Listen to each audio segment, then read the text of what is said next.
adolescência e na juventude, eu fui um grande consumidor de livros. Lia muito. E, evidentemente, alguns episódios, algumas passagens e mesmo algumas frases me acompanharam durante toda a vida, sendo extremamente significativas e úteis para as minhas tomadas de decisão.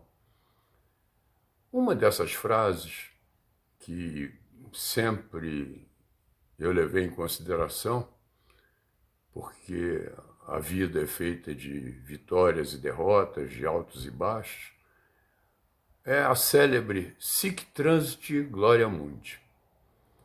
É passageira toda a glória no mundo. É uma frase que, nas cerimônias em que o Papa assume a cadeira de São Pedro, desde Alexandre V, em 1409, até anos recentes, é uma frase repetida 3 vezes.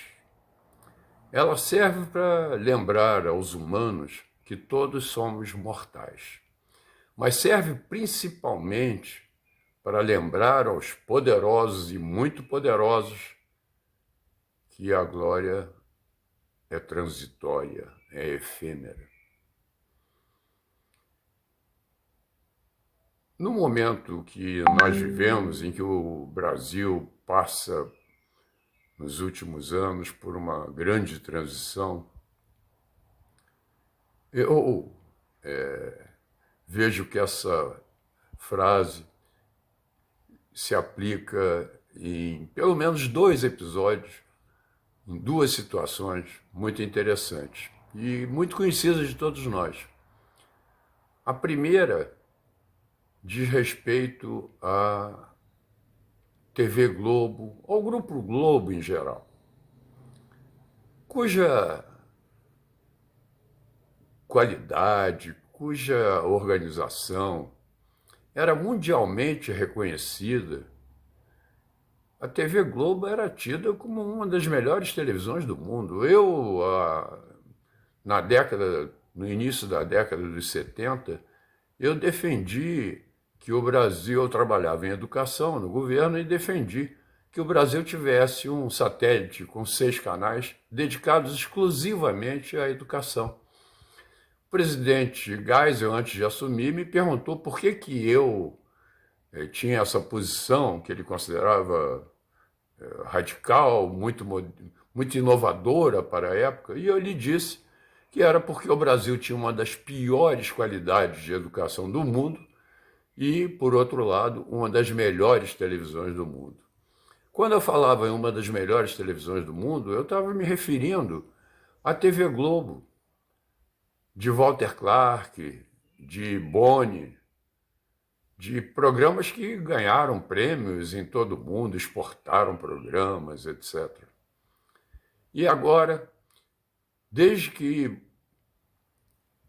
Bolsonaro, ao se candidatar, afirmou que daria à Globo o mesmo tratamento que daria às outras televisões e aos outros órgãos de imprensa, a Globo começou a perdeu, perdeu a calma, perdeu o fio, começou a combater ferozmente, principalmente depois que Bolsonaro foi eleito, começou a combatê-lo ferozmente e não pensa em outra coisa, é uma ideia fixa. Perdeu em credibilidade, perdeu audiência, por causa das meias-verdades e das mentiras que veicula e que o povo já percebeu. Sic transit gloria mundi. Agora nós estamos sabendo, inclusive, porque a Globo já não é tão poderosa, dos malfeitos que ela praticou no passado. E um deles tem até um certo tom de comicidade. Nós sabemos agora, há dias, que João Roberto Marinho, que pratica equitação num dos endereços mais chiques do Rio de Janeiro, na sociedade hípica brasileira, importou um cavalo cujo nome eu não vou declinar, mas de altíssima qualidade, e para burlar o fisco, declarou que o comprara por 20 mil reais, quando na realidade o comprara por R$ 1 milhão. Todavia, caiu do cavalo. Um auditor da Receita pegou o truque de subfaturamento. Além disso, o João Roberto Marinho cometeu falsidade ideológica, usou laranjas, enfim, algo impensável. Durante o governo, num dos anos do governo Dilma, eu vi na revista Forbes que os 3 irmãos Marinho, cada um deles tinha aumentado seu patrimônio em um ano em R$ 1 bilhão. E não é que João Roberto Marinho vai tentar burlar o fisco por algo que para ele é uma ninharia, para não pagar um tributo. Caiu do cavalo. E agora os gozadores estão por aí. Um deles, amigo meu, me disse que João Roberto Marinho, ali à beira da Lagoa Rodrigo de Freitas, na hípica, quando perguntado pelo auditor fiscal como era possível que ele comprasse um cavalo por 20 mil reais, porque 20 mil reais não paga nem o transporte do cavalo, ele disse que ele havia comprado um cavalo marinho. Só pode, né? Pois é, esse é o retrato de um dos decadentes, o Grupo Globo. Se esqueceu de que o poder é transitório e não lhe dá mais a impunidade e o temor dos possíveis acusadores que ele tinha no passado. Outro exemplo característico é do nosso ministro Celso de Mello. O ministro Celso de Mello tem cometido equívocos que são também insuportáveis e impensáveis. Começou atacando Bolsonaro e pedindo a divulgação de uma reunião ministerial, um problema de segurança nacional.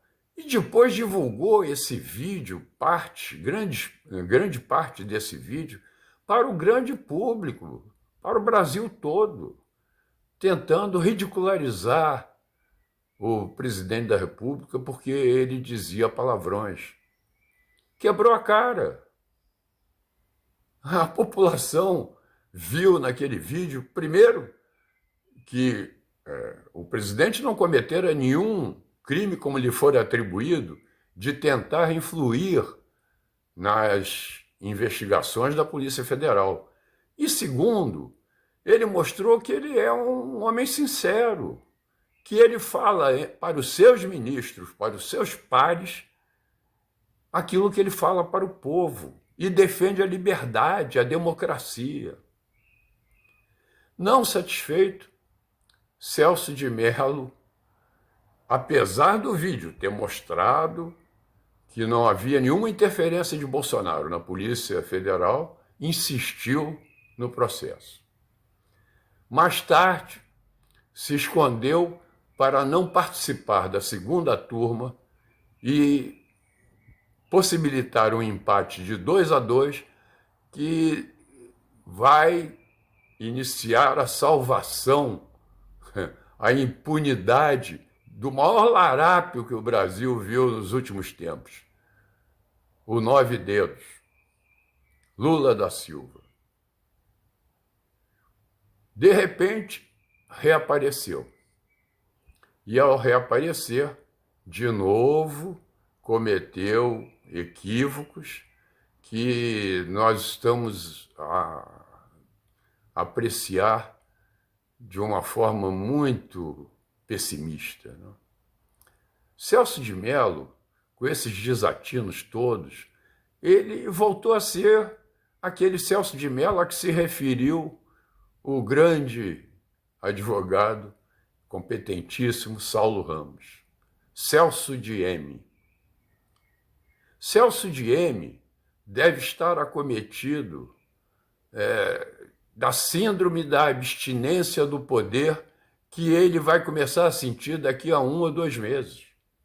Não mais aquele áulico para segurar-lhe o guarda-chuva, para colocar a toga nos seus ombros, para ajeitar sua cadeira, que mais parece um trono. Não mais o respeito por medo dos advogados, dos desembargadores, enfim, da sociedade em geral. Ele sabe que isso tudo está perdido. E, no caso dele, muito mal perdido, porque ele volta a ser o Celso de M que Saulo Ramos identificou há alguns anos atrás e explicitou em seu livro de memórias. Sic transit gloria mundi, Celso de Mello. Adeus.